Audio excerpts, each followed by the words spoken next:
Gibutyag sa Department of Tourism 11 nga kapin 4 million ka mga turista ang mibisita sa Davao Region sa miaging tuig. Ang mga top foreign visitors nagikan sa United States, China, Japan, South Korea, Australia, Canada, the United Kingdom, India, Singapore ug Germany. Currently, we have 381 DOT accredited tourism enterprise, but ongoing po ang pag-accredit natin to different tourism establishments. And of course, DOT's primary mandate is on standards and regulations. So we regulate all our tourism related enterprises. And of course, syempre gusto natin i-maintain yung quality and of service. So we do trainings. We conduct trainings on our various tourism enterprises.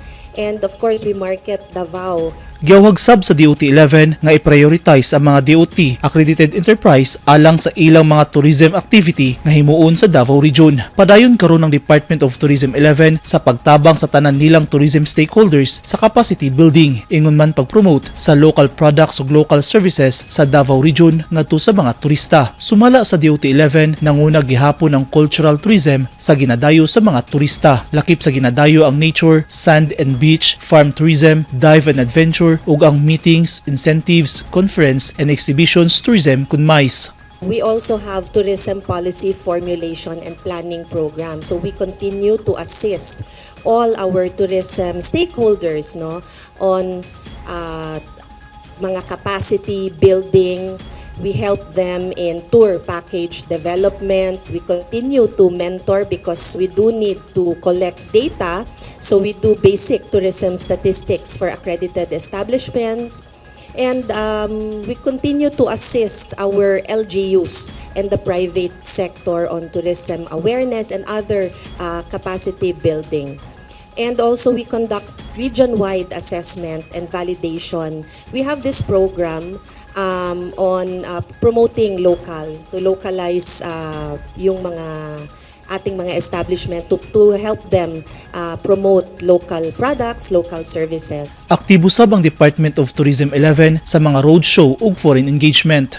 So when we did the roadshow back in 2023 sa Singapore, after mga first month of 2024, around January, nagbisita na po yung ating mga travel agents dito. And we took them on a fam trip. We hosted the fam trip sa kanila. Umikot sila. They were actually all impressed and we let them engage with our local counterparts, yung mga tour operators natin dito. So sila yung nag-uusap because sila naman yung may mga tour packages. So at least napa-network natin yung ating local tour operators and hopefully ma-sell din talaga nila yung Davao. Ugaling mag-operate na ang Mati Airport, mas dali na ang pagbisita sa mga turista sa mga tourist destinations sa Davao Region. Makaagnisab kini og mas daghang turista ug makatabang sa pagpaasdang sa lokal nga ekonomiya. Kahinumduman nga niadtong bulan sa Pebrero ning tuiga, gihimo ang groundbreaking ceremony sa Mati Airport sa Mati City sa Davao Oriental. Kasi we're always in touch naman din sa ating mga local airlines, mga national flag carriers natin. We always engage with them and they engage with us as well. So developments like this, we inform them, we inform them on these developments and reach out and offer fam trips to them, invite them to the place so that they can explore. Masaya kami na nag-groundbreaking na twice yung ating Mati Airport and we were there actually in the two events, ang DOT. Sumala sa Department of Tourism 11, sa karon dunay upat ka international direct flights ang Davao Region sa Hong Kong, Qatar, Singapore ug Thailand. Dunasay multiple domestic routes lakip na Clark, Manila, Iloilo, Bacolod, Cebu, Bohol, Puerto Princesa, Zamboanga, Katiklan, Tacloban, Siargao ug Cagayan de Oro City.